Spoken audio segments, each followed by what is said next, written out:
So in this lecture I'm going to look at globalization, and in particular whether globalization is better seen as a cause of poverty or a solution to poverty.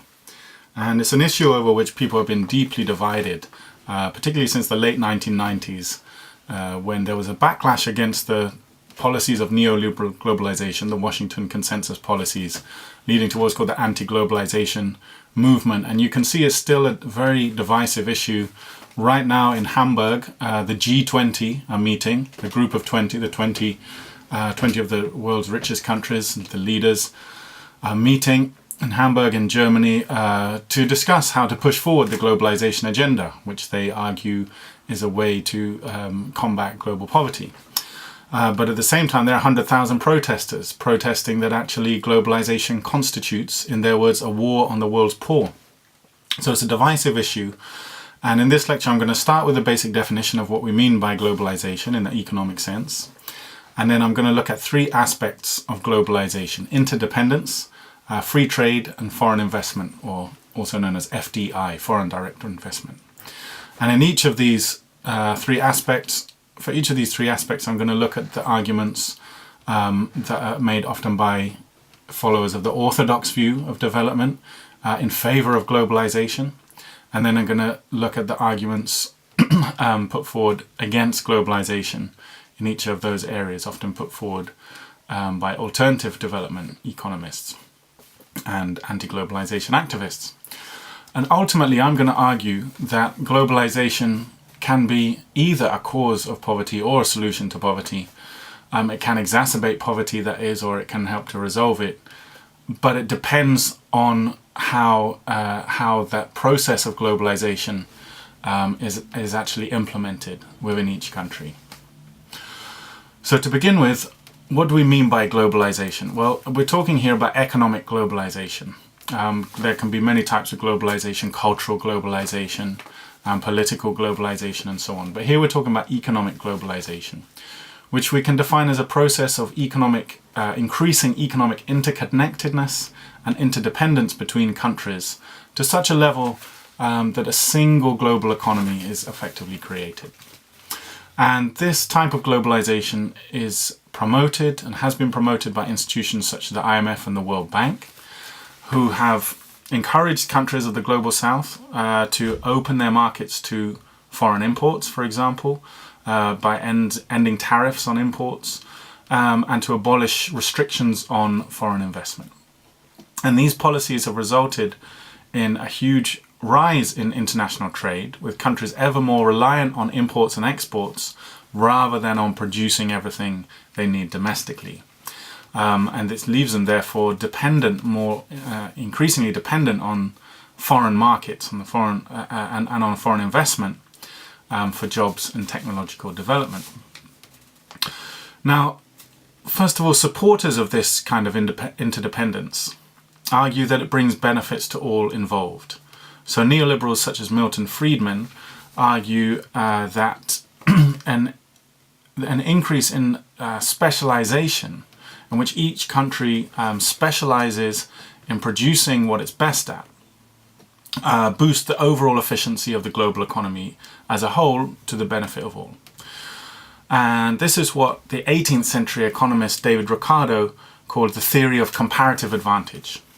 And the argument is that if each country specializes in what it's best placed to produce, it will then be able to sell its goods all across the world, earning the foreign currency necessary both to develop, purchase foreign machinery and infrastructure and so on, but also necessary to buy those things that it does not produce.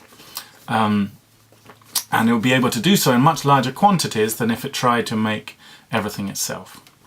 And this creates what is called an international division of labor, leading to increased prosperity for all.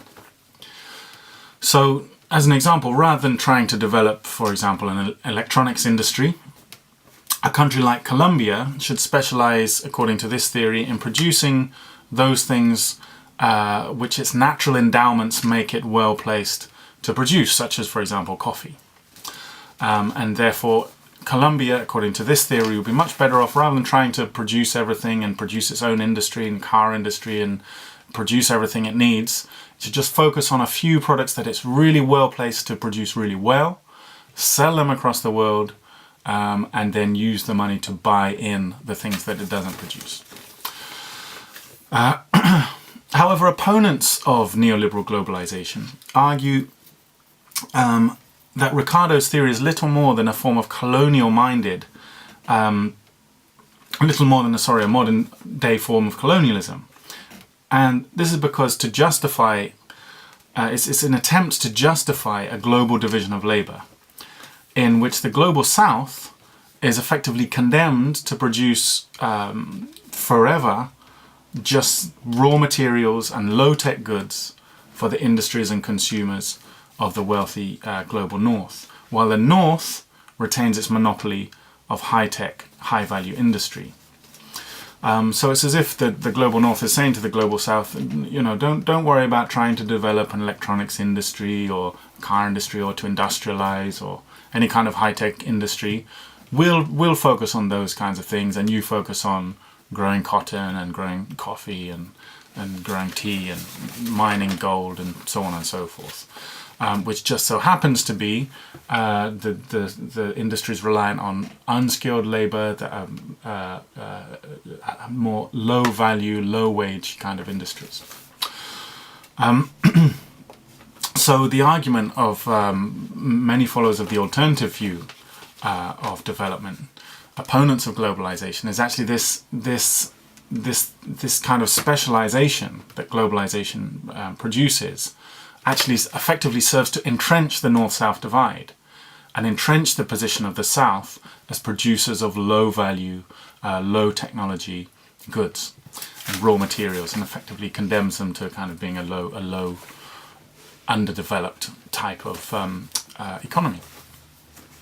Also, a dependence on exports actually makes countries extremely vulnerable to what are called external shocks, which is when something happens abroad beyond your control that damages your ability to export, for example. So an example of this was came about in 2010 in Kenya, when Kenya was on the brink of famine, pushed to the brink of famine, and the reason was because there'd been a volcano in Iceland which had produced an ash cloud above the whole of Europe, leading to flights being suspended for a week or so, I think. All flights in and out of Europe being suspended because of this huge volcanic ash dust cloud. And what this meant was that Kenya was unable to export the cut flowers and mange tout beans that it was completely reliant on exporting to Europe, because you have to fly these things by plane because they're perishable, they quickly go bad, so they can't be exported by boat. So when flights were grounded, this cut off a huge number of Kenyans from their sole source of income, which was selling these cut flowers and mange tout. Unable, therefore, to purchase food. So you had this situation where a volcanic ash cloud in Europe had actually almost pushed Kenyan farmers to the brink of starvation. And this shows how the so-called interdependence fostered by globalization is actually very one-way. Europe in the global north could survive perfectly well without cut flowers for a week, but Kenyan farmers could not survive without any income to purchase food for a week. So the argument of anti-globalization activists is that by deepening the dependence of global south economies on the markets of the north, globalization has left them extremely vulnerable. Moving on to free trade, advocates of globalization and orthodox theorists of development, people such as Jagdish Bhagwati, argue that free trade brings great benefits to those who implement it. By free trade, we simply mean basically a policy of freely allowing imports and exports in and out of a country, without tariffs, which are a tax on imports, without quotas, which are limits on how much can be imported, or without too much regulation and so on. So there are two main benefits of free trade, its supporters argue. First of all, cheaper goods. If you're going to end tariffs on imported goods, then of course that allows those goods to be sold more cheaply in the shops. This benefits consumers meaning that they're able to purchase more with their money. And this may well have the effect of alleviating poverty, as consumers are able to meet their basic needs more easily.